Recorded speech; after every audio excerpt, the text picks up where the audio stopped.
Oke, assalamualaikum warahmatullahi wabarakatuh. Kita lanjut lagi pada video hands-on untuk Lab Injection Attack ya.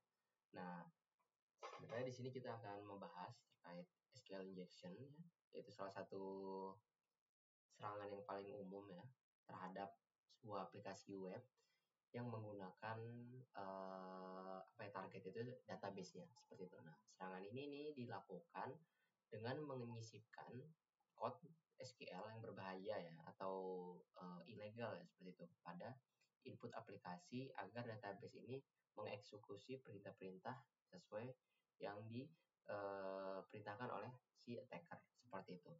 Nah, hal ini mengakibatkan apa?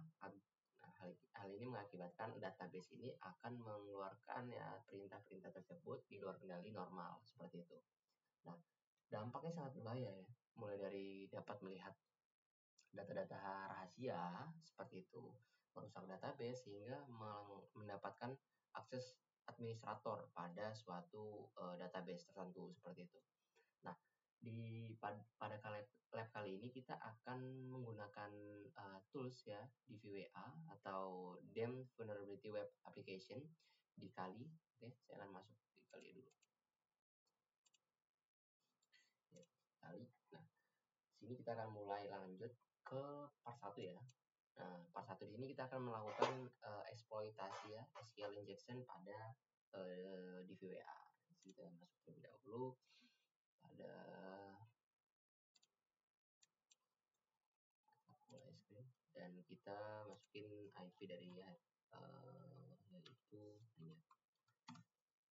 12 admin dan password.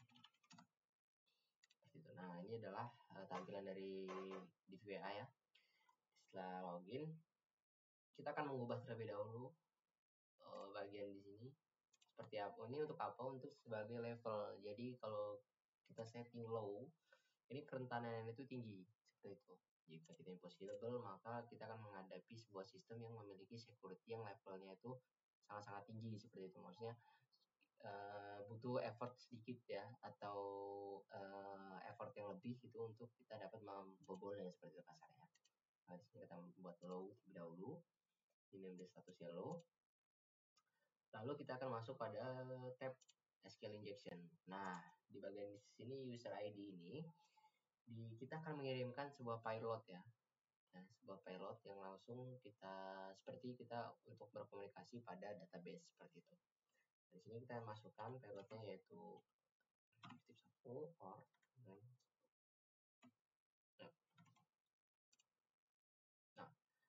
payload ini ya memanfaatkan logika boolean SQL yang mengekspresikan bahwa satu selalu benar ya. Seperti itu. Sehingga query ini akan mengembalikan seluruh data user dari database. Seperti itu. Nah, hasilnya akan muncul daftar-daftar seperti ini ya. Artinya orang yang tidak memiliki hak akses ya, jika dia melihat celah seperti ini, maka dia akan mendapatkan user-user dari web atau sebuah aplikasi seperti itu ya. Nah, selanjutnya kita akan mengindikasi nih jumlah kolom ya menggunakan payload seperti ini. Satu ya, tip order by satu dan ini artinya tab admin ya. Kalau bisa satu lagi order by ya 2. Nah, kita tes ya. Order kelas ini secara keseluruhan. Lalu kita satu lagi.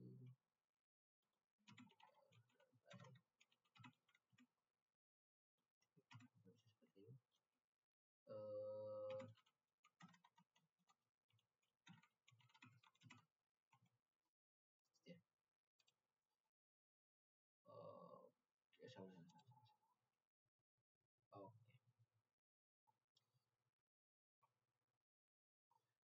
Kita lihat dulu.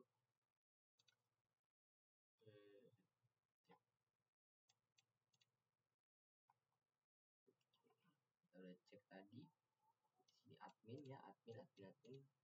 Ini kita sudah mengikuti ya outputnya tadi, gitu kan. Nah di user ID ini mungkin unknown column ya akan muncul ya.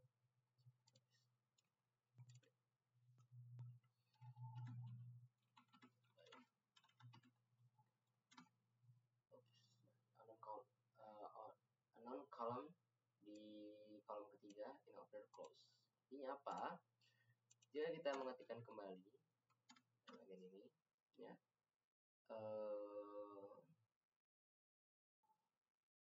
dari hasil yang ini ya, kita tahu nih query menggunakan dua kolom ya, dua kolom saja ya. Nah, informasi ini penting nih karena nanti kita akan tahu dan kita akan gunakan untuk union select untuk menggali data lebih dalam dari suatu database. Nah selanjutnya kita akan mengidentifikasi versi dari DBMS. DBMS apa? DBMS. Jadi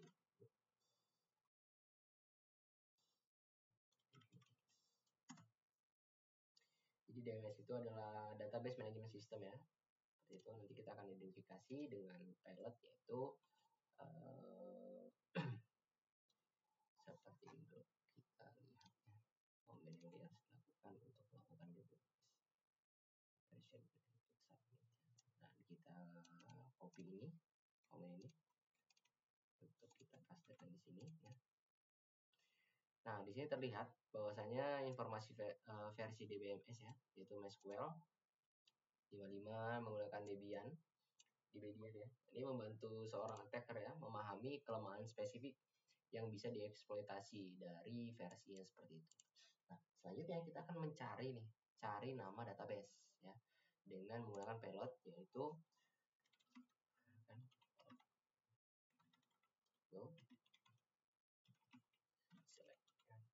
dan kita lihat database-nya.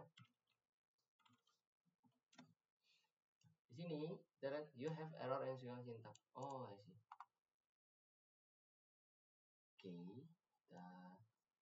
Oke, terdapat kesalahan sintak ya. Kemudian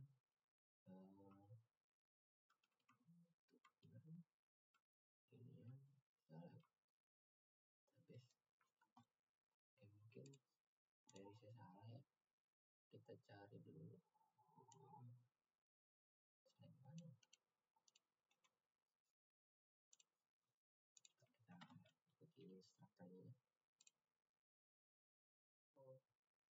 Nah, di sini terlihat bahwa nama database itu adalah DVWA. Penjelasannya berarti nama database target ini adalah DVWA. Ya, ini mempersempit target eksploitasi ya, tujuannya seperti itu. Nah, selanjutnya biasanya langkahnya yang selanjutnya itu adalah melakukan pengambilan daftar tabel seperti itu. Kita bisa menggunakan payload yaitu yang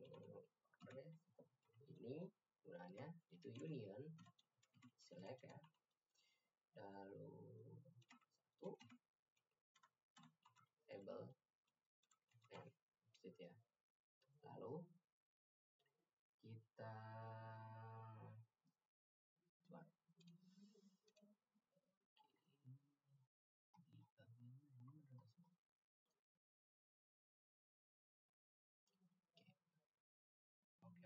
nah kita copy header karena formatnya. Selanjutnya kita cek. Nah, dari hasil ini table user ya, table user ini menjadi suatu target utama karena biasanya menyimpan username dan juga password seperti itu. Nah, di sini terlihat ya bahwa ada garden, ada first name dan juga seperti itu user. Selanjutnya kita setelah mengetahui atau mengetahui daftar tabel, selanjutnya kita mengambil daftar kolom dari tabel user seperti itu dengan menggunakan command atau payload ya, yaitu adalah ini.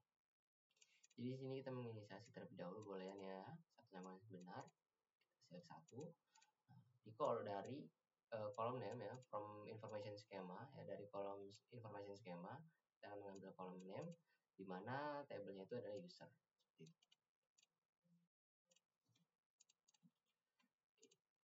Klik, nah di sini terdaftar nih daftar kolom dari tabel user ya.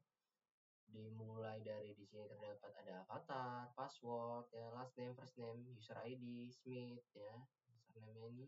Lalu terdapat valid login ya, last login dan lain-lain. Kolom user dan password ya, ini kita lihat mana ini password. Nah, di sini ya. Nah, hal ini bisa kita pastikan bahwa target penting karena berisi kredensial login seperti itu. Jadi kita bisa mengambil akun seperti itu ya. Nah, selanjutnya kita akan mengambil username dan juga passwordnya dengan komen ya, dengan pilot yaitu